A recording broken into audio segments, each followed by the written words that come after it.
السلام علیکم خواتین و حضرات. محترم استاد جاوید احمد صاحب غامدی کے ساتھ یادوں کی ایک نشست میں گورنمنٹ کالج تک پہنچے تھے. تو اب ہم وہیں سے دوبارہ آغاز کر رہے ہیں. غامدی صاحب اپنے کچھ دوست احباب کا تذکرہ کر رہے تھے. چاہیں گے کہ انہیں یادوں کو دوبارہ شروع کر دیا جائے. میرے احباب میں جس طرح کہ میں نے عرض کیا، زیادہ قریبی تعلق تو ڈاکٹر ساجد علی صاحب اور زاہد محمود صاحبی کا تھا. ہم لوگ چونکہ پڑھ بھی اکٹھے رہے تھے، مضامین کا بھی اشتراک تھا، اس کے لازمی نتیجے کے طور پر اساتذہ کا بھی اشتراک ہو جاتا ہے. اساتذہ کا ذکر میں کر رہا تھا. پروفیسر منور صاحب سے بہت محبت کا تعلق اس زمانے میں قائم ہو گیا، بلکہ میں نے پہلی مرتبہ اور شاید آخری مرتبہ اپنی کوئی نظم لوگوں کے سامنے پڑھی تو انہی کے ارشاد پر پڑھی، اور مجھے یاد ہے کہ اس میں عارف عبد المتین صاحب بھی موجود تھے. اس زمانے میں ان کا شمار مشہور شعراء میں ہوتا تھا. اسی طرح بعض مجالس گورنمنٹ کالج میں ہوا کرتی تھیں، مجھے امید ہے کہ اب بھی ہوتی ہوں گی، جیسے مجلس اقبال ہے. بالکل اب بھی ہوتی مجلس ہر اقبال منگل میں کو. انہوں نے بھی بہت سے مقالات پڑھے اور ہم لوگ بھی بڑی باقاعدگی سے اس میں شریک ہوتے تھے. اس میں بڑے دلچسپ واقعات بھی بعض موقعوں پر پیش آ جایا کرتے تھے. مجھے یاد ہے ایک مرتبہ، شاید نام لینا مناسب نہیں ہوگا، دونوں شخصیات اب بہت شہرت پا چکی ہیں، ان میں سے ایک نے ایک نظم پڑھی اور دوسرے نے کھڑے ہو کے کہا کہ یہ نظم میں فلاں فلاں شعر وزن سے باہر ہو گیا ہے. وہاں ملک بشیر الرحمن شعبہ اردو کے سربراہ تھے، فاضل شخصیت تھے. بعد میں ان کی زندگی کا ایک دوسرا پہلو نمایاں ہوا جو اس سے بھی زیادہ دلچسپ تھا، جس کا کبھی ان کی مجلسوں میں احساس نہیں ہوا تھا. خیر، تو انہوں نے بڑی بلند آواز تھی ان کی، انہوں نے کہا کہ اب بات آگے نہیں بڑھے گی، اس مصرعے کی تختی کرو. وہ بیچارے بلا جانے ان کی، انہوں نے ایک اپنے ہم جماعت کو یا ہم عمر کو تنگ کرنے کے لیے ایک بات کہہ دی تھی، اور جب تک انہوں نے ان سے بس اللہ توبہ نہیں کرا لی کو معاف نہیں کیا. مجھے یاد ہے کہ وہ اس مجلس میں پہلی مرتبہ میں نے جو اقبال ایک شاعر غالباً ہے، کتاب ان کی عابد علی عابد صاحب کو دیکھا. اسی طرح اور بہت سے اہل علم وہاں پہ آتے تھے اور وہ آ کے مجلس میں بیٹھ جاتے تھے، بعض مقالات بھی پڑھتے تھے. زیادہ تر تو وہ طالب علموں کی مجلس تھی. اس زمانے میں گورنمنٹ کالج کی کینٹین میں چائے تو خیر اچھی ہوتی تھی، اس کے پکوڑے بھی ساتھ ہوتے تھے. تو میں نے بعض دیکھا کہ لوگ صرف اسی مقصد سے آتے تھے، مجلس میں شریک ہو کے چلے جاتے تھے. میرے دوست ڈاکٹر ساجد علی صاحب اپنی ساری تعلیم کے دوران میں ہاسٹل میں رہے، تو اس وجہ سے ہاسٹل میں رہا تو نہیں، لیکن ان سے ملنے کے لیے وہاں جانے کا موقع ملتا تھا. چنانچہ بعد میں جن لوگوں کے ساتھ کچھ دوستی اور محبت کا تعلق پیدا ہوا، جیسے شیخ افضال احمد ہیں یا چودھری الیاس ہیں، یہ سب اصل میں ساجد صاحب کے احباب ہیں. یعنی ان کی وساطت سے پھر آگے میرے ساتھ بھی ان کا کچھ تعلق پیدا ہو گیا. پھر ہم نے کوئی آگے کام کرنے کا سوچا تو اس میں سے بھی ان لوگوں میں سے بعض کی شرکت ہو گئی. اساتذہ میں جو دوسری شخصیت جن سے میں نے اردو کے لیکچر لیے ہیں اور پڑھا بھی ہے، وہ اصغر سلیم تھے. شاید آپ کو یاد ہوگا کہ زینو کے نام سے ایک زمانے میں پاکستان ٹائم میں ایک صاحب کالم لکھا کرتے تھے انگریزی زبان میں. ان کا اصل نام صفدر میر تھا اور یہ اصغر سلیم میر ان کے بھائی تھے. بہت اچھے شاعر تھے. میرا خیال ہے کہ اگر آپ ان کی کچھ غزلیں راوی کے شمارے سے نکالیں تو وہ آپ کو یہ بڑے حظ کا باعث بنے گی. میر کا انداز تھا ان کا، اور اس میں وہ کہتے تھے، ان کے بہت اشعار مجھے یاد ہیں. ان کا ایک شعر ہے، کیا کہیے لاہور سے ہم کو نسبت ہے تو کیسی ہے، کیا کہیے لاہور سے ہم کو نسبت ہے تو کیسی ہے، 20 برس پہلے چھانی تھی ایک گلی کی خاک میاں. واہ واہ واہ واہ. اسی طرح ان کی چونکہ فیض صاحب سے بہت دوستی تھی، اور اسی طرح سبط حسن سے جو غالباً موسیٰ سے مزار تک موسیٰ سے مارکس تک آپ نے پڑھی ہوگی، تو سبط حسن کا بھی ذکر کرتے رہتے تھے. اسی ذیل میں بھی ان کی ایک غزل میں ہے کہ جب کبھی فیض و سبط حسن اور ہم ہوں گے یکجا تو مل کر کریں گے رقم، غم کی روداد غم کس کو فرصت بھی ہے کس کو یارا بھی ہے۔ بہت سے شاعر تھے، ان کی بہت سی غزلیں اس زمانے میں شائع ہوئیں، ہم ان کو سنتے رہے۔ صوفی مزاج تھے اور ہمیں اردو پڑھاتے تھے، ان کی بہت یادیں ہیں۔ اسی طرح غلام الثقلین نقوی تھے، بڑے مشہور افسانہ نگار ہوئے، صابر لودھی اور بہت سے اساتذہ تھے۔ گورنمنٹ کالج تو اس زمانے کا گورنمنٹ کالج بڑا ہی مختلف گورنمنٹ کالج تھا، لیکن میرا زیادہ وقت یعنی کلاسوں میں کم اور زیادہ وقت، یا تو آپ نے دیکھا ہوگا کہ جب آپ دروازے سے داخل ہوتے ہیں تو بائیں طرف اوول میں کنارے پر ایک چیری کا درخت ہے، اس کے نیچے ایک بینچ تھا، تو زیادہ وقت میرا یا اس پہ گزرا یا لائبریری میں بہت کم شریک ہو پاتا تھا۔ تو استاد آپ یونیورسٹی میں تھے تو کو ایجوکیشن تو شاید تب بھی تھی وہاں پہ؟ میں یونیورسٹی میں نہیں گیا، میں تو گورنمنٹ کالج ہی میں پڑھتا رہا۔ گورنمنٹ کالج ہی میں 5 سال پڑھنے کے بعد، گورنمنٹ کالج میں اس زمانے میں آنرس بھی تھا، ایم اے بھی تھا، سب تھے جی، بہت سے شعبوں میں گورنمنٹ کالج اس وقت بھی یونیورسٹی کے طریقے پہ کام کرتا تھا۔ تو ساجد صاحب یونیورسٹی گئے، میں نہیں گیا۔ تو اب یقیناً گورنمنٹ کالج میں پڑھنے والے لوگ اس وقت آپ کو ایک ادب سے بھی خاص دلچسپی رہی ہے۔ آپ نے ابھی ذکر کیا کہ آپ میٹرک ہی میں مولانا آزاد اور علامہ اقبال جیسی شخصیات سے بہت واقف رہے۔ تو اس دور میں لاہور کے ادبی ماحول میں رہتے ہوئے آپ نے ادب پہ کام کرنے کا کچھ سوچا اور کچھ لکھا بھی، جس کی ہمارے سامنے خیال و خامہ کی صورت میں موجود ہے۔ مجھے پرٹیکولرلی پوچھنا ہے کہ آپ نے کچھ انگریزی شاعری بھی اس دور میں لکھی تھی۔ یہ شروع میں بہت رجحان تھا، اس کی وجہ اصل میں یہ ہوئی کہ میرے والد صاحب نے ایک دن مجھ سے یہ کہا کہ تم ایک ہی بیٹے ہو، میری بڑی خواہش تھی کہ اگر کوئی بیٹا معاملات کو سنبھال لیتا تو میں اپنے شائقی کی خدمت کے لیے وقف ہو جاتا۔ اس وقت میں غالباً سال دوم میں تھا، یعنی انٹرمیڈیٹ کے سال دوم میں، 67 اور 68 ہونا چاہیے، تو 68 کی بات ہے۔ تو میں نے ان سے کہا کہ کوئی معنی نہیں، آپ اپنے شیخ کی خدمت کے لیے وقف ہو جائیں، میں کل سے گھر سنبھال لوں گا۔ اور اس وقت کوئی ایسی چیز نہیں تھی میرے پاس۔ ایک ذریعہ تو پہلے سے موجود تھا کہ مجھے میٹرک میں اس زمانے میں ایک بڑا اسکالرشپ مل جاتا تھا، جس میں مجھے یاد ہے کہ 32 روپے ملا کرتے تھے، تو 2-2.5 روپے 3 روپے فیس دینے کے بعد کافی پیسے بچ جاتے تھے۔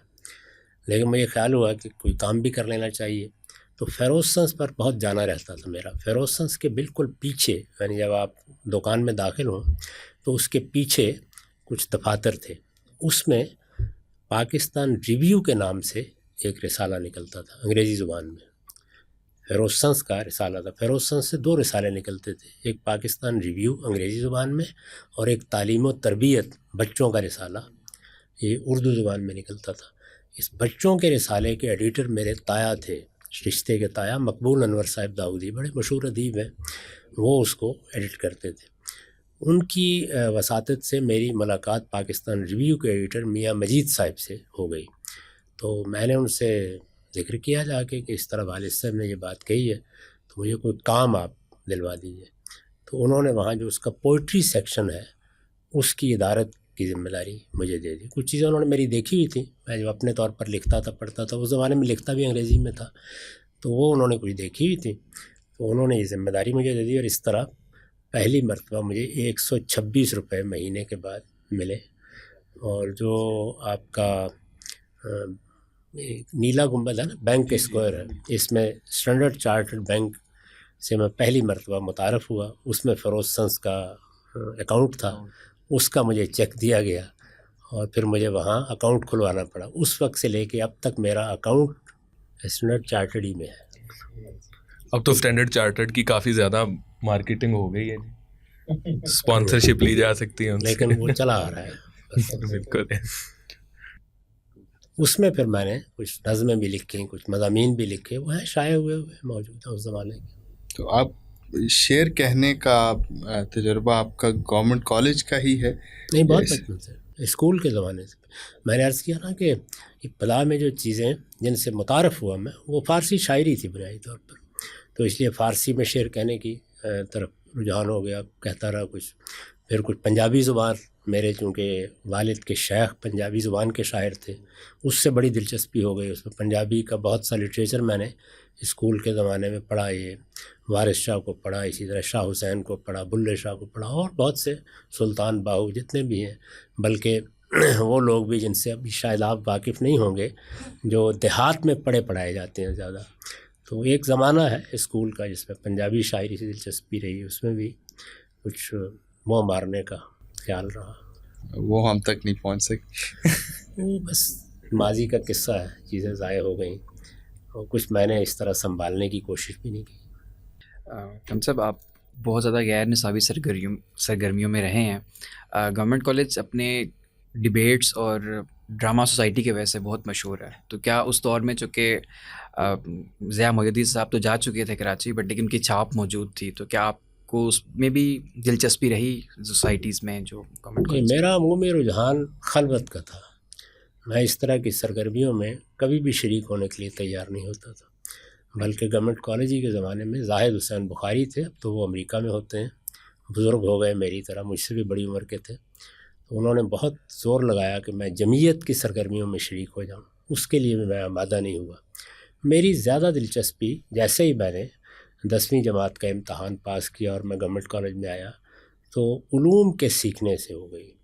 میں بعض جگہوں پہ شریک ہو جاتا تھا، سنتا تھا. میں حلقہ ارباب ذوق کی مجالس میں بہت دفعہ گیا ہوں، پاک ٹی ہاؤس میں کئی مرتبہ گیا ہوں، لیکن ساری دلچسپی یہ ہوتی تھی کہ سننا ہے. خود کوئی شرکت یہ میں نے کم و بیش اپنے لیے ممنوعات میں سے قرار دے رکھا تھا. میں اگر کچھ لکھتا بھی تھا تو بس میں اپنے ہی لیے لکھتا تھا. زیادہ وقت اساتذہ سے سیکھنے، ان کی مجلسوں میں بیٹھنے اور یا لائبریری میں. لائبریری کے ساتھ تو ایک طرح سے صورتحال یہ تھی کہ میں صبح جب پنجاب پبلک لائبریری کھلتی تو چلا جاتا تھا، اور شام کو جب بند ہوتی تھی تو میں نکل آتا تھا. اسی میں میری زندگی کا بڑا حادثہ ہوا. میرے چچا نے مجھے ایک سائیکل دے دی تھی. وہ سائیکل ان کے زمانہ طالب علمی کی تھی، میری یاد ہے ریلے سائیکل تھی. اسی پر میں نے سائیکل چلانی سیکھی. تو آدمی کو شوق ہوتا ہے کہ اتنی پرانی سائیکل ہے، نئی سائیکل. تو تھوڑے تھوڑے پیسے جمع کر کے میں نے ایک نئی سائیکل خریدی اور بہت شوق کے ساتھ جا کے پنجاب پبلک لائبریری میں سائیکل کھڑی کی. اور حسب معمول صبح جب لائبریری کھلی 9 بجے تو میں وہاں چلا گیا، شام 6 بجے نکلا تو وہ چرائی جا چکی تھی. تو وہ کیا صدمہ تھا، کیا کیفیت تھی، میں اس کو بیان نہیں کر سکتا. جاوید صاحب، گورنمنٹ کالج میں اس وقت اشفاق صاحب، بانو قدسیہ، شہاب صاحب، یعنی کہ جو ہمارے ادب میں جو پاپولر ادب ہے یا اس وقت کا پاپولر ادب ہے، تو انہوں نے بعد میں بھی بڑا مقام پایا.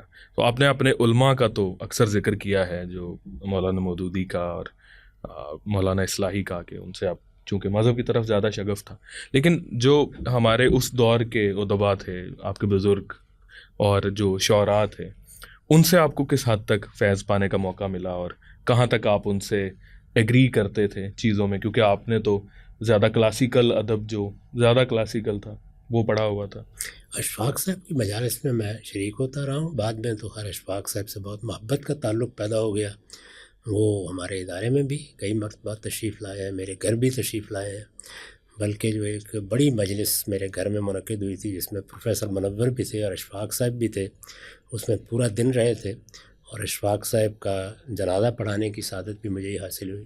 تو ان کے ساتھ تو خیر بہت تعلق رہا. فیض صاحب کے ساتھ اس زمانے میں ملاقات رہی. میں ان کے گھر بھی گیا ہوں، براہ راست ان کو سنا ہے. گلستان فاطمہ میں جو ایک بڑا مشہور مشاعرہ ہوا تھا جس میں حفیظ نے بھی پڑھا، فیض صاحب نے بھی پڑھا، اس میں بھی مجھے براہ راست دونوں کو سننے کا موقع ملا ہے. تو جتنے اس زمانے میں ادبا تھے، شعراء تھے، اسی طرح شورش کاشمیری صاحب کہ ہاں میں بہت جاتا رہا ہوں، بہت ملاقات رہی ان سے. بلکہ میری کوئی پہلی تحریر اگر شائع ہوئی ہے تو وہ ان کے رسالہ چٹان میں شائع ہوئی ہے. اور ان کے بہت اصرار پر میں اس وقت آمادہ نہیں ہوتا تھا کوئی چیز اس طرح لکھنے کے لیے.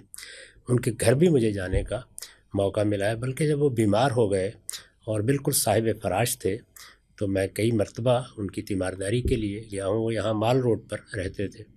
ان کی تصنیفات بھی میں نے ان کی زندگی میں پڑھی ہیں جتنی بھی شائع ہو چکی تھی. تو اس لیے ان سب لوگوں سے تعلق رہا. اسی طرح قیوم نظر صاحب کے ساتھ ان کے گھر بھی جانے کا موقع ملا. ڈاکٹر سید عبداللہ کے ہاں تو خیر بہت ہی محبت سے ہم لوگ حاضر ہوتے رہے. بلکہ ایک بڑی دلچسپ ملاقات یہ ہے کہ میں نے وہ ادارہ معارف اسلامی غالباً نام، اس میں انسائکلوپیڈیا چھپتا ہے، اس کے سربراہ تھے. یونیورسٹی میں اگر آپ دیکھیں تو ہمارا شعبہ فلسفے کا شعبہ اور وہ ملے ہوئے ہیں، وہاں سے آپ اندر سے آ سکتے ہیں. تو میں وہاں سے نکلا تو وہ کھڑے تھے، تو ڈاکٹر صاحب غالباً جانے کے لیے، تو میں نے پوچھا کہ یہ لفظ بساط کی تذکیر تانیث کے بارے میں آپ کی کیا رائے ہے؟ تو ڈاکٹر صاحب نے اس کا، وہ ایک خاص انداز سے بات کرتے تھے، بہت خوبصورت لب و لہجہ تھا، اس کا جواب دینا شروع کیا. اب ظاہر ہے کہ آپ نے ایک بڑے عالم سے ایک سوال کیا ہے اور آپ اس کے ساتھ چل رہے ہیں تو آپ اجازت تو نہیں لے سکتے. چلتے چلے گئے سمن آباد میں اپنے گھر چلے گئے. اور اس کے بعد اردو کا غالباً وہ سمن آباد میں تھا ان کا گھر، وہ انہوں نے کھولا اور کہیے کہ عزیزم بیٹھ جائیے، کچھ بساط پر مزید گفتگو کرتے ہیں. ان سب بزرگوں سے اسی طرح سے مجھے بڑی اچھی طرح یاد ہے کہ YMCA کے باہر جو صحن ہے اوپر کی منزل پہ، وہاں ایک مرتبہ کوئی مجلس مرکز ہو رہی تھی، اور اس زمانے میں آپ کہہ سکتے ہیں موجودہ زمانے میں شاید کوئی اور تعبیر ہو، زیادہ تر سوشلزم کے حامی طلبہ تھے، اور ایک طرح سے دو گروہوں میں تقسیم تھے. پروفیسر امین مغل تھے، اسی طرح ایرک سپرین تھے، یہ ان لوگوں کی سرپرستی کرتے تھے، اور اس کے مقابل میں اسلام کی طرف یا مذہب کی طرف رجحان رکھنے والے بھی اساتذہ تھے. ڈاکٹر سید عبداللہ ظاہر بات ہے کہ ہماری قدیم روایت کے بڑے علماء میں سے تھے. اسی طرح مولانا علم الدین سالک تھے، تو مولانا علم الدین سالک بھی اورینٹل کالج میں رہے کافی عرصے تک. وہ تشریف فرما تھے وہاں، تو کسی نے اسلام کی تاریخ میں یا مسلمانوں کی تاریخ میں علم دوستی کے بارے میں کچھ طنزیہ جملہ کہہ دیا. انہوں نے پوچھا کہ مسلمانوں نے تو لائبریریاں جلائی ہیں. تو مولانا علم الدین سالک نے کہا کہ کیا میں اس میں چند جملے کہہ سکتا ہوں. وہ کھڑے ہوئے، اور اس میں ادنیٰ درجے کا مبالغہ نہیں ہے، وہ 3 گھنٹے تک صرف لائبریریوں کے نام، ان کی کتابیں، ان میں کیا کیا چیزیں موجود تھیں، کن علوم کے بارے میں تھیں، پوری تاریخ میں کہاں کہاں وہ مراکز موجود تھے، مصر میں کیا تھا، دمشق میں کیا تھا، وہ گنواتے رہے. اور آخر میں پانی کے لیے جھکے اور کہنے لگے کچھ کسر باقی رہ گئی ہے تو فرمائیے، ابھی تو تمہید بنی ہے. واہ واہ. ہم سب آپ گورنمنٹ کالج میں ہی رہتے ہوئے یقیناً آپ مولانا مودودی سے آپ کی ملاقاتوں کا سلسلہ شروع ہوا. اگر آپ بتا سکیں تو ہم مولانا مودودی کے ساتھ آپ کی پہلی ملاقات کا حوال سننا چاہیں گے. میں نے پہلی مرتبہ تو ان کو میں نے عرض کیا کہ اسکول کے زمانے میں دیکھا تھا. 15واں سالانہ اجتماع اسلامی جمعیت کا داؤد گارڈن میں ہوا، وہیں میں آیا تھا، اور اس وقت میں پاک پتنی میں تھا. 3-4 دن 5 دن کا اجتماع تھا غالباً، مجھے ٹھیک یاد نہیں.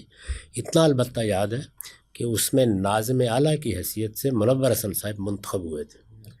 میں نے پروفیسر خورشید صاحب کو بھی پہلی مرتبہ وہیں دیکھا اور وہیں سنا ہے. مولانا سید ابواللہ صاحب مودودی تشریف لائے، وہاں تو ان کی تقریر خصوصی تقریر کہنا چاہیے تھی، جس میں انہوں نے جمعیت کے لوگوں کے ساتھ گفتگو کی. لیکن پھر ہمیں بتایا گیا کہ آخری بڑا اجتماع YMCA ہال میں ہوگا، اور اس میں مولانا سید ابواللہ صاحب مودودی خطاب فرمائیں گے. تو وہاں ہم سب لوگ آئے، وہاں سے انہوں نے بسوں کا انتظام کیا ہوا تھا داروغہ والا سے، اور پہلی مرتبہ ان کو اس طرح میں نے پبلک میں گفتگو کرتے ہوئے سنا. میں پھر چلا گیا. اس کے بعد ان کے ساتھ محبت کا تعلق، ان کے لٹریچر سے تعارف ہو تو خیر بہت پہلے نصیر الدین ہمایوں صاحب کے ذریعے سے ہو چکا تھا. سید شیر محمد صاحب بھی ان کا ذکر خیر فرماتے رہتے تھے. میں جب لاہور آیا تو پھر مجھے تجسس ہوا کہ میں جا کے ملوں ان سے. تو اس میں بڑی آسانی تھی اس زمانے میں، یعنی ایک طالب علم بھی اگر چاہتا تو اسے کوئی دقت نہیں تھی. مجھے بتایا گیا کہ مولانا سید ابواللہ صاحب مودودی عصر کی نماز پڑھنے کے بعد بیٹھ جاتے ہیں، اور اس میں کوئی پابندی نہیں ہوتی، جس کا جی چاہے اس وقت مل لے. یہی ان کا زندگی بھر کا معمول رہا. آخر تک انہوں نے اس کو نبھایا. وہ عام طور پر عصر کی نماز جب پڑھتے تھے، اور چونکہ اس زمانے میں کسی حد تک آپ کہہ سکتے ہیں کہ معذور ہو گئے ہوئے تھے، کیونکہ ان کے لیے زیادہ چلنا ممکن نہیں تھا، تو ان کے صحن ہی میں صفیں بچھا دی جاتی تھی. اس وقت جماعت اسلامی کا مرکز بھی ان کے گھر کے ساتھ ہی تھا، اچھرا میں. تو وہ وہاں تشریف لاتے تھے، عصر کی نماز پڑھتے تھے، اس کے بعد ایک کرسی ڈال دی جاتی تھی، اس پر وہ بیٹھ جاتے تھے، اور جس کا جی چاہے وہاں بیٹھ جائے. نماز پڑھنے کے بعد اس میں مغرب کی نماز تک آپ کو موقع ہوتا تھا کہ آپ ان سے کوئی سوال کریں، آپ کوئی بات پوچھ لیں. اور بالکل بے تکلف، اس میں کوئی معنی نہیں ہوتا تھا، کوئی راستے میں حائل نہیں ہوتا تھا، مغرب کی نماز پڑھ کے چلے جاتے تھے۔ تو برسوں میرا یہ معمول رہا ہے کہ میں عصر کی نماز وہی مولانا کے ساتھ پڑھتا رہا ہوں اپنی طالب علمی کے زمانے میں۔ ان سے ظاہر ہے ایک اور طرح کا تعلق، ذہنی فکری تعلق پیدا ہوتا چلا گیا، اور اس زمانے میں تو یہ ممکن ہی نہیں تھا کہ اگر دین یا مذہب کی طرف کسی آدمی کا رجحان ہو تو وہ مولانا کی شخصیت کے سحر میں مبتلا نہ ہو جائے۔ تو غامدی صاحب، آپ نے لاہور میں اچھا خاصا وقت گزارا، اور ہمیں یہ جملہ سننے کو بارہا ملا کہ غامدی صاحب جو ہیں وہ لاہور کا انسائکلوپیڈیا ہیں، اور جب کبھی ہم المورد کے لوگ اکٹھے لاہور میں کہیں پہ جاتے ہیں تو ہمیں ساتھ ساتھ بتایا جا رہا ہوتا ہے کہ غامدی صاحب یہاں سے سموسہ کھاتے تھے، یہاں کا ان کو حلیم پسند تھا، یہاں کے ان کو دال چاول پسند تھے۔ تو لاہور کی کچھ ایسی باتیں جو گمشدہ ہوں، کچھ ایسے احوال جو اتنے زیادہ منظر عام پر نہ آئے ہوں، کچھ ایسی عمارتیں جو اتنی زیادہ مشہور نہ ہوں، جن کے ساتھ آپ کی یادیں بھی وابستہ ہوں، اور وہ کچھ تاریخی اور ثقافتی پس منظر رکھتی ہوں، ان کے بارے میں آپ کچھ بتائیں۔ اس کا بھی ایک پس منظر ہے، اور وہ یہ کہ گورنمنٹ کالج اندرون شہر کے بہت قریب ہے، اور میں نے جیسے کہ عرض کیا ہے کہ زیادہ تعلقات جن لوگوں سے ہوئے ان میں میرے دوست زاہد محمود تھے، وہ اکبری منڈی میں رہتے تھے۔ اگر کبھی آپ وہاں جائیں تو وہاں کئی جگہ آپ کو یہ نظر آئے گا کہ گلی چل رہی ہے، اس میں دائیں اور بائیں گھر ہیں، اور گلی پر چھت ڈال کے ایک کوئی بیٹھک یا بیٹھنے کی جگہ بنا لی گئی ہے۔ ان کا گھر بھی جہاں ہے وہاں اسی طرح انہوں نے بنا رکھا تھا، تو ہم لوگ اس میں چلے جاتے تھے اور اس میں بیٹھ کے پڑھتے بھی تھے، مباحثے بھی ہوتے تھے، اس میں دوسرے لوگ بھی آ جاتے تھے۔ تو میں اندرون شہر سے اس زمانے میں بہت واقف ہو گیا۔ آج کے لاہور کو شاید آپ اس طرح نہ دیکھ سکیں، اس وقت کھانے پینے کی زیادہ چیزیں یا اسی طرح آپ کہہ سکتے ہیں اس دور کی تفریحات وہ اندرون شہر یا اس کے گرد و پیش میں تھی۔ آپ اندر چلے جائیں، آپ بھاٹی میں چلے جائیں، اسی طریقے سے آپ اردو بازار کے نواب میں چلے جائیں، آپ انارکلی میں چلی جائیں یا پرانی انارکلی میں چلے جائیں، تو یہ جگہیں تھیں زیادہ تر۔ اب تو آپ کے ہاں یہ بڑے بڑے پلازا بن گئے ہیں اور مال بن گئے ہیں، یہ کچھ نہیں تھا۔ یعنی آپ مزنگ میں جب فیروز پور روڈ پر پہنچ جاتے تھے تو گویا آپ لاہور سے باہر نکل جاتے تھے۔ مجھے بہت اچھی طرح یاد ہے کہ جب میں پہلی مرتبہ ماڈل ٹاؤن گیا، جہاں میں پھر برسوں رہا ہوں، تو ہمارے کالج کے پیچھے سے میو اسپتال کے پاس سے ایک بس چلتی تھی، MTBS غالباً اس کا نام تھا، ماڈل ٹاؤن بس سروس۔ وہ عام طور پر صبح چلنا شروع ہوتی تھی اور شام 5 بجے تک چلتی تھی۔ آپ ماڈل ٹاؤن اسی پر جا سکتے تھے اگر آپ کے پاس اپنی گاڑی نہیں ہے تو، یعنی اس طرح کی سواریاں نہیں تھیں۔ یہ فیروز پور روڈ، یہ میں نے 16-17 فٹ کی سڑک دیکھی ہوئی ہے، یہ اس کے بہت بعد اس طریقے سے بنی ہے۔ ماڈل ٹاؤن جانے کا مطلب ہے کہ مغرب کے بعد آپ آسانی سے فیصلہ نہیں کر پاتے تھے کہ آپ ماڈل ٹاؤن جائیں گے۔ یہ تو باہر ایک بستی اس زمانے میں 1926 میں بسائی گئی تھی، اور روسا کی بستی تھی اسی زمانے میں۔ تو اچھرا پر کم و بیش ختم ہو جاتا۔ اچھرا خود ایک گاؤں تھا، یہاں زمینیں تھیں۔ مولانا سید مولانا صاحب مودودی جس گھر میں رہے اور جہاں جماعت کا مرکز قائم ہوا، وہ اصل میں اچھرا کے ایک رئیس تھے، جان محمد صاحب، یہ ان کی پراپرٹی ہے، ان سے کرائے پر لی گئی تھی، بعد میں وہ جگہ خرید لی گئی، اور اس وقت بھی یہ شہر سے باہر جیسے بعض گھر بنے ہوتے ہیں اس طرح کی تھی۔ ہم اس لاہور سے واقف ہیں۔ گلبرگ کے بننے کا عمل اس وقت شروع ہو چکا ہوا تھا۔ اس کا ایک بڑا دلچسپ واقعہ یہ ہے کہ میں نے اور ڈاکٹر ساجد علی صاحب نے یہ خیال کیا کہ چودھری محمد علی صاحب سے ملا جائے۔ چودھری محمد علی صاحب زندہ تھے، پاکستان کے جو سابق وزیر اعظم رہے ہیں۔ چودھری صاحب ڈاکٹر ساجد علی صاحب کے برادری کے بزرگوں میں سے تھے، تو مجھے خیال ہوا کہ ان سے ملنا چاہیے، تو ہم لوگ گئے۔ اس میں لبرٹی کے باہر، یعنی یہ لاہور کی جو گلبرگ کی بڑی سڑک ہے، مین بولیوارڈ جس کو کہا جاتا ہے، اس پر اس وقت اس طرح مارکیٹیں اور یہ سب نہیں تھی، بڑے بڑے گھر تھے، اسی میں چودھری صاحب کا وہ گھر تھا۔ تو ہم اس کا نمبر تلاش کرنے کے لیے دیکھ رہے تھے نقشہ، وہ لبرٹی کے باہر لگا ہوتا تھا، اور لبرٹی بالکل سنسان، یعنی جب ہم پہنچے اس وقت کوئی وہاں پہ کچھ لوگ نہیں تھے جن سے پتہ بھی پوچھ لیں۔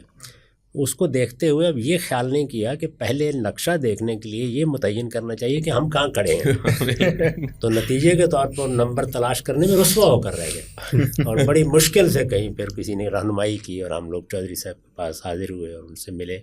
اسی طرح ایک بڑی مشہور اس زمانے کی شخصیت تھے چودھری نذیر احمد، پاکستان کے اٹارنی جنرل بھی رہے، وہ الحبہ کے نام سے ایک رسالہ نکالا کرتے تھے. چودھری محمد علی کا گھر لبرٹی کے قریب تھا اور ان کا گھر آپ کہیے کہ مین بولیوارڈ جہاں ختم ہوتی ہے اس کے قریب تھا. غالباً مجھے یہاں تک یاد پڑتا ہے جہاں اب صدیق پلازا ہے اس کے کہیں قریب میں تھا. تو وہ بھی اسی طرح سے تلاش کرنے میں ہمیں بہت دقت ہوئی. گویا ساجد علی صاحب تو اس کے بعد آپ کے گلی گلی میری رسوائیوں کا ساتھی ہو کے مصداق بن کوئی گئے. شک نہیں ہے. پھر یہ کہ مجھے جگہیں دیکھنے جانے اس کا بہت شوق رہا، اور بالعموم آپ اندازہ اس سے کر لینا کہ واہگہ بارڈر بھی میں سائیکل پر گیا ہوں. اور واہگہ بارڈر میرے ایک عزیز تھے، میرے آپ کہہ لیں خالہ زاد بھائی، وہ اور میں دونوں ہم نے کہا کہ ہم جائیں گے، اور 2 سائیکلیں لیں اور سائیکل چلاتے ہوئے چلے گئے. سفر کہاں سے شروع ہوا تھا؟ وہ ہمارا جو پرانا گھر ہے سلطان پورے میں ہے. یعنی اسٹیشن کو جب آپ پار کریں تو مصری شاہ اور سلطان پورہ یہ آبادیاں ہیں. اسٹیشن سے زیادہ دور نہیں ہے ہمارا گھر، یعنی آپ پیدل 3-4 منٹ میں پہنچ جاتے ہیں. تو وہاں سے ہم لوگ جی ٹی روڈ پر رواں ہوئے اور وہاں چلے گئے. اسی طرح ایک دن ایسے ہی خیال کیا کہ سائیکل پر میں نے اور وہی جو میرے خالہ زاد بھائی تھے، خیال کیا کہ میرے گاؤں کیوں نہ جایا جائے. تو وہاں بھی چلے گئے. جی ہاں. تو یہ سائیکل وہ چوری ہونے سے پہلے کا واقعہ ہے؟ نہیں، یہ میرے وہ چچا کی سائیکل تھی. وہ تو تھی میرے پاس، یعنی میں نے تو اس کی جگہ نئی سائیکل خریدنے کی جسارت کی. وہ اللہ تعالیٰ کو پسند نہیں. یہ پرانی ریلے سائیکل تھی اور خوب چلتی تھی. آپ کہہ سکتے ہیں کہ بس بچپن میں ایسے کوئی نئی چیز لینے کا شوق ہوتا ہے تو اس میں پیسے جمع کیے میں نے کئی مہینے. اور مجھے یاد پڑتا ہے کہ اب ٹھیک یاد نہیں ہے، بہت رقم آج کے لحاظ سے نہیں تھی لیکن اس وقت کے لحاظ سے وہ ایک بڑی رقم ہی محسوس ہوئی. اور سہراب سائیکل میں نے خریدی. ایک دن الحمدللہ بس صبح چلائی، جا کے کھڑی کی، شام کو فارغ ہو گئے. ہم سب اپنے بھی ذکر کیا لاہور، پرانے لاہور کا.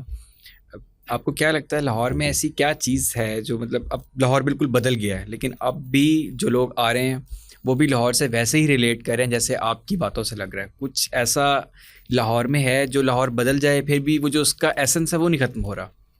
میرا خیال یہ ہے کہ اس میں انسان کے اپنے ذوق کو بڑا دخل ہوتا ہے. اگر آپ یہ دیکھیں کہ میرے لیے لاہور اصل میں تاریخ کا ایک پورا پس منظر رکھتا تھا. مجھے تاریخی عمارتوں سے اب بھی بڑی غیر معمولی دلچسپی ہے. میں گھنٹوں کسی تاریخی عمارت کو دیکھنے کے لیے کھڑا رہ سکتا ہوں. لاہور کی گلیوں میں آپ کو تاریخی عمارتیں مل جاتی ہیں. آپ کبھی راج گڑھ کے اندر چلے جائیں، آج چوبرجی کے پیچھے ذرا گلیوں میں نکل جائیں، آپ بعض قبرستانوں میں چلے جائیں، آپ مغل پورہ چلے جائیں، آپ جس کو موجودہ زمانے میں شاید بیگم پورہ کے نام سے یاد کیا جاتا ہے، یا یہ علاقے ہیں ان کے اندر چلے جائیں اور وہاں یہ دیکھیں یہ بیگم کا باغ ہی تھا نا جس کے نام پر یہ ہے. تو آپ کو ایسی ایسی جگہیں ملیں گی کہ آپ حیران رہ جائیں گے. یعنی بعض جگہوں پہ چھوٹے چھوٹے قبرستان ہیں جن میں شہزادے دفن ہیں. آپ میرے ساتھ جائیں، میں آپ کو دکھا سکتا ہوں زیب النساء کا مقبرہ اور اس طرح کی جگہیں. تو اس زمانے میں میری ایک دلچسپی یہ تھی، یعنی زیادہ لاہور سے واقف ہونے کی وجہ یہ تھی. یہ تو خیر جن لوگوں کو خود کھانے پینے کا بہت شوق ہے وہ بدنام کرتے ہیں. جب آپ باہر نکلے ہیں تو آخر کہیں کھائیں پیئیں گے. اس سے یہ معلوم ہو جاتا تھا کہ کون سی چیز کہاں اچھی ملتی ہے. پھر برسوں میں نے سارا دن پنجاب پبلک لائبریری میں گزارا ہے. پنجاب پبلک لائبریری میں اگر آپ ٹولنٹن مارکیٹ سے پیچھے کی گلی سے آئیں تو آپ براہ راست پرانی انارکلی میں آ جاتے ہیں. پرانی انارکلی میں اس زمانے میں بھی کھانے کی بہت اچھی دکانیں ہوتی تھیں. بلکہ مجھے یاد ہے کہ میں نے برسوں ایک دکان سے، اب بھی میرا دل چاہتا ہے وہاں جانے کو، دوپہر میں ماش کی دال کھائی ہے اور بہت اچھی ملتی تھی. اب مجھے نہیں معلوم کہ کیا صورت ہے. اس کے تھوڑے قریب ہی آپ کو کلفی، فالودہ، اس طرح کی چیزیں مل جاتی ہیں. تو وہ لاہور میں زیادہ تر باہر رہنے یا بہت آوارہ گردی کرنے اور جہاں تہاں مختلف جگہیں تلاش کرنے کے ذوق کی وجہ سے ان چیزوں سے میں واقف ہو گیا. ورنہ کھاتا میں جتنا اب ہوں اس زمانے میں بھی اس سے کھاتا. بہت سے لوگ اس سے فائدہ اٹھا لیتے ہیں. دوسری چیز یہ تھی کہ شخصیات سے ملنا ہے. لاہور میں اس وقت تو ایک کہکشاں تھی شخصیات کی. یعنی ماڈل ٹاؤن جانے کا باعث کیا ہوا؟ مولانا ابو الخیر مودودی، فیض صاحب، حفیظ جلندری، آپ ان بزرگوں سے روزانہ چاہیں مل سکتے تھے. اسی طریقے سے آپ چلے جائیں اور فنون کے دفتر میں جا کے احمد رضا قاسمی کے پاس بیٹھ جائیں. آپ احسان دانش صاحب کے چوبارے پر جا کر بیٹھ جائیں. انارکلی میں رہتے تھے وہ. تو ان سب لوگوں کے ساتھ ملنے میں کوئی معنی نہیں تھا. اسی طرح ڈاکٹر صوفی ضیاء الحق صاحب بھاٹی گیٹ کے اندر رہتے تھے. تو خیر ان سے تو میں بعد میں پڑھتا بھی رہا، میں نے ان سے مقامات ہمدانی پڑھے ہیں. شیش محل روڈ پر اہل حدیث کا ایک بڑا پرانا مدرسہ تھا. اس زمانے میں بڑے عالم تھے اہل حدیث کے، مولانا حنیف بوجیانی. ان کی بہت سی تصنیفات ہیں، نسائی پر ان کا حاشیہ ہے. انہوں نے ابن تیمیہ کے بارے میں بہت سی تصنیفات پر حواشی لکھے ہیں. ان سے میں نے دارمی کے کچھ اسباق پڑھے ہیں، وہاں جانے کا موقع. وہ بھی ایک خاص علاقہ ہے، اگر آپ دیکھیں پرانا علاقہ ہے. اس میں آپ کو یہ سر گنگا رام وغیرہ کے اور اس طرح کے بہت سے آثار اس میں ملتے ہیں.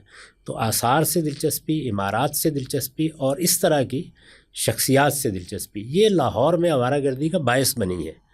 تو اس سے پھر ظاہر ہے کہ لوگ دوسرے مضامین بھی پیدا کر لیتے ہیں.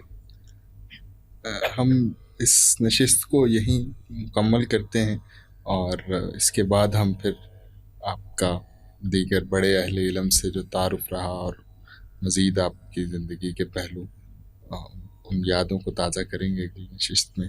اس نشست کے لیے احباب گرامی فی الحال ہمیں اجازت دیجیے، جلد ملاقات ہوگی.